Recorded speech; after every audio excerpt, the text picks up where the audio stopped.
Bien, le vœu relatif à l'exploitation des gaz de schiste, je vais vous lire ce que nous avons préparé, parce qu'avant de préparer un vœu, nous avons pris beaucoup de renseignements, nous avons lu aussi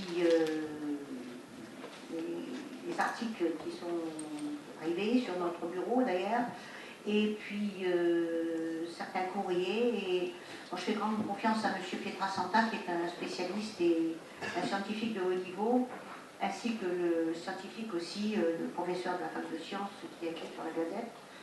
Et donc nous sommes depuis longtemps, dès qu'on a été au courant de cette affaire, M. Février nous a écrit pour nous le signaler aussi qu'il fallait réagir, et je vous en remercie. Et je crois que nous sommes tous d'accord pour que nous puissions, vis-à-vis du gouvernement, être actifs afin de préserver notre environnement. Alors nous avons,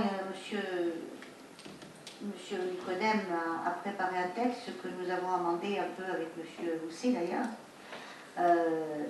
mais nous avons essayé d'être pas trop long, de rester un peu dans l'esprit de cette exploitation de gaz de schiste, et aussi de penser à notre environnement immédiat, c'est-à-dire à Julignac et aux environs, c'est-à-dire le plateau du Larzac auquel nous tenons beaucoup.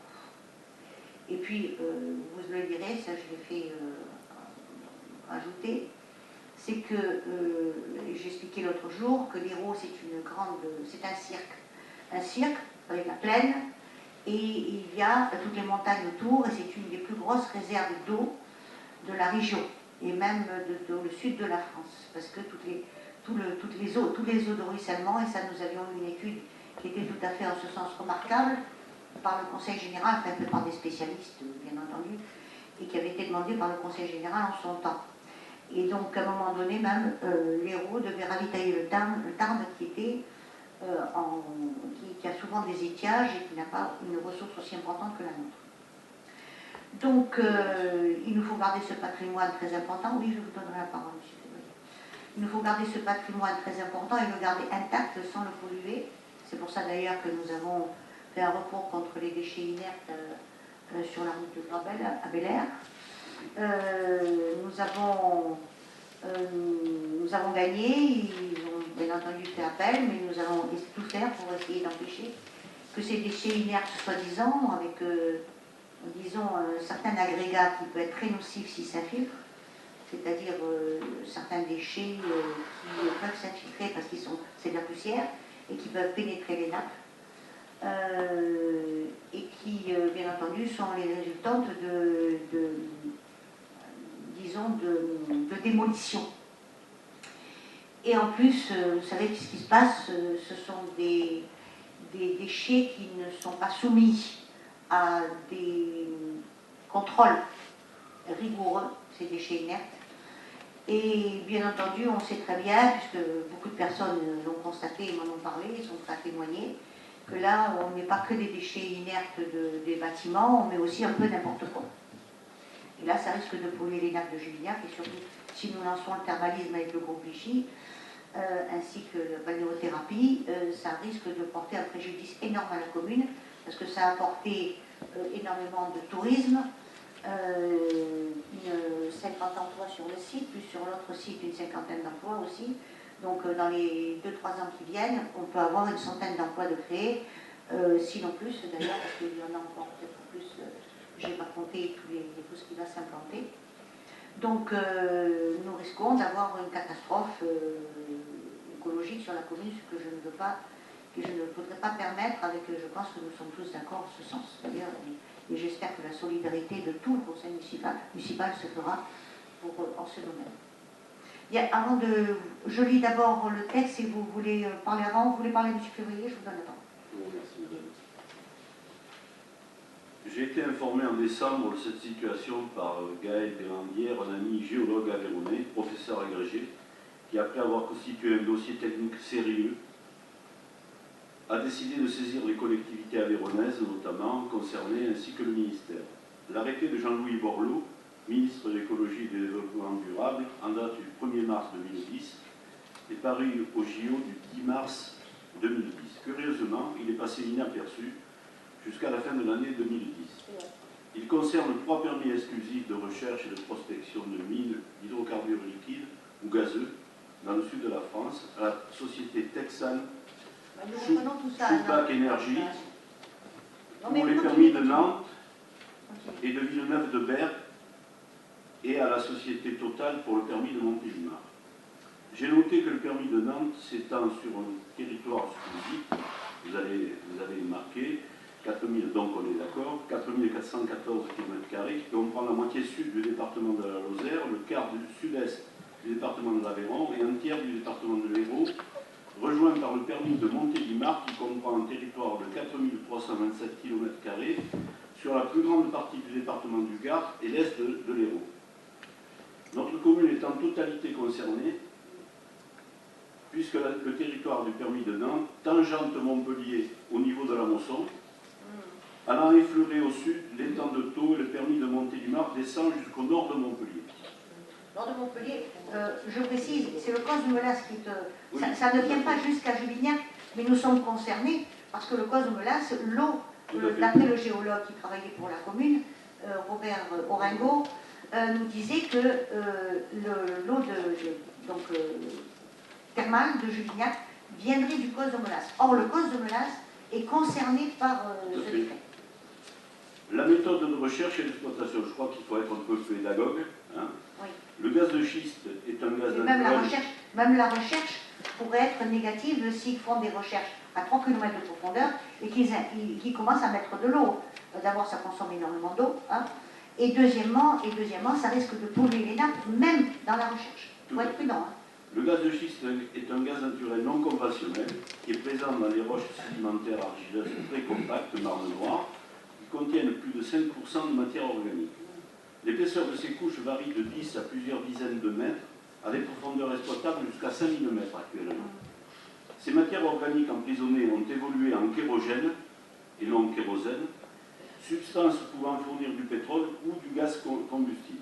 Depuis 2 décennies, la technologie d'extraction du gaz naturel à partir des kérogènes, contenu dans ces marnes schisteuses, s'est considérablement développée aux USA, poussée par la flambée des prix des produits pétroliers. La méthode mise au point par le géant américain Texan Halliburton est constituée d'une technique révolutionnaire dite de fragmentation hydraulique, FRAC. Un procédé efficace mais brutal. Un forage est réalisé jusqu'à l'intérieur des couches concernées, où une explosion est déclenchée pour fragmenter la couche dans le plus grand volume possible. Ensuite, depuis la surface, on injecte une grande quantité d'eau jusqu'à 15 000 m3, mélangée à du sable, le sable permettant de colmater les crevasses qui sont réalisées, et un composant de nombreux produits chimiques dont je tiens à votre disposition la liste, je l'ai là-dedans. Le tout propulsé à une pression faramineuse de 600 bars, permettant de faire remonter le gaz à la surface avec une partie du liquide de fracturation. Le reste du cocktail, polluant, le sous-sol et les nappes phréatiques. Seulement 25%. Et même l'atmosphère. Seulement 25% du mélange liquide remonte à la surface. Autrement dit, 75% reste dans le sous-sol. Chacun de ces fracs est réalisé de la même façon et un puits peut être fracturé jusqu'à 14 fois. Le cheminement souterrain du forage s'effectuant horizontalement dans la couche sur 1000 mètres environ en toutes directions. Les cocktails chimiques employés sont évidemment tenus secrets, mais les scientifiques ont établi une liste de près de 500 produits utilisés du type acide acétique, glycol, acide chlorhydrique, méthanol, polyéthylène, benzène, toluène, propylène, métallou, silice, isopropanol, bentonite, naphthalène. Plusieurs d'entre eux étant potentiellement cancérigènes ou ayant des conséquences génétiques sur les êtres vivants. Les recherches et l'exploitation engagées tant aux USA qu'au Québec font apparaître de nombreux incidents.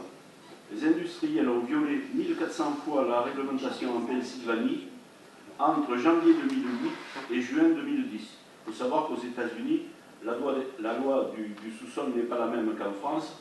Chaque propriétaire de terrain peut exploiter le sous-sol. Alors qu'en France, et les milliardaires. Alors qu'en France, la propriété des terrains ne donne pas droit au sous-sol. On est plus prudent que les Tout à fait. Dans l'État de New York, 65 infractions ont été constatées, conduisant à un moratoire récent. C'est tout à fait récent. Il est de quand ça? Près de Pittsburgh, une éruption a eu lieu sur un site de forage, déversant dans l'environnement des millions de litres d'eau contaminée. De nombreux cas de défaut de blindage des puits ont été constatés sur une dizaine d'exploitations. Au Canada, des incidents de même nature ont été relevés, fuite dans certains puits, émanation de gaz non récupérables, concentration de méthane jusqu'à 65%. Le Premier ministre québécois de l'Environnement vient de déclarer son inquiétude, il y a encore quelques jours, à propos de l'exploitation des gaz de schiste sur le territoire de la province du Québec, en indiquant en conclusion de son propos que, et j'ouvre les guillemets, l'industrie ne contrôlait plus la situation. Fin de citation. Les principaux partis politiques insistent pour qu'une acceptation, au Canada, qu'une acceptation sociale du pays soit un préalable à la poursuite de toute exploitation. Mais revenons à notre propre situation, et plus particulièrement au permis de dents qui nous concerne.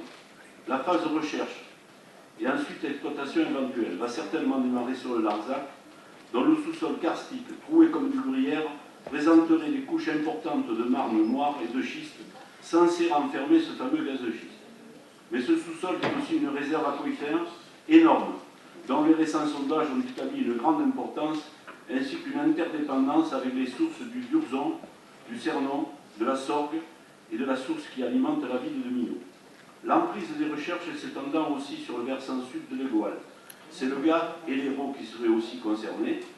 Je tiens une note interne de Total à votre disposition qui identifie précisément un forage dans le Talbec du Pic Saint-Loup ainsi qu'à Muriel et Montpellier. J'ai la note ici, je peux vous la montrer. Ce n'est pas loin de Juvignac. Que penser si ces recherches se prolongeaient sur la partie sud du territoire délimité sur Juvignac par exemple, en bordure de la Mosson, au niveau du pli de Montpellier, ou de la faille qui part de Montferrier qui va jusqu'à l'étang de Thau à hauteur de Ballery. Cette fracturation tectonique configure les espaces naturels souterrains de stockage des réserves d'eau ainsi que la circulation entre les nappes. Que pourrait devenir votre projet de balnéothérapie, à moins que d'ici là, on découvre des vertus thérapeutiques au gaz de schiste? Non, la sagesse nous recommande de demander, comme le font les communes, groupements de communes et autres collectivités qui ont déjà délibéré ou vont le faire, de demander au gouvernement et particulièrement au ministère concerné un véritable moratoire qui permettra de jouer la carte de la transparence et non un entracte en fonction des échéances électorales, comme il vient d'être décidé par Nathalie Kosciusko-Morizet. Le gaz de schiste, prisonnier depuis 180 millions d'années, dans ces marnes noires, ne s'échappera pas d'ici là. Faisons plutôt porter nos efforts sur les énergies renouvelables, non polluantes, et sur un urbanisme intelligent et durable, à la place de détruire lentement mais sûrement notre planète. Je suis d'accord avec vous. J'avais proposé ensuite un texte, mais bon... Nous l'avons fait, voilà. Mais je vais le lire quand même.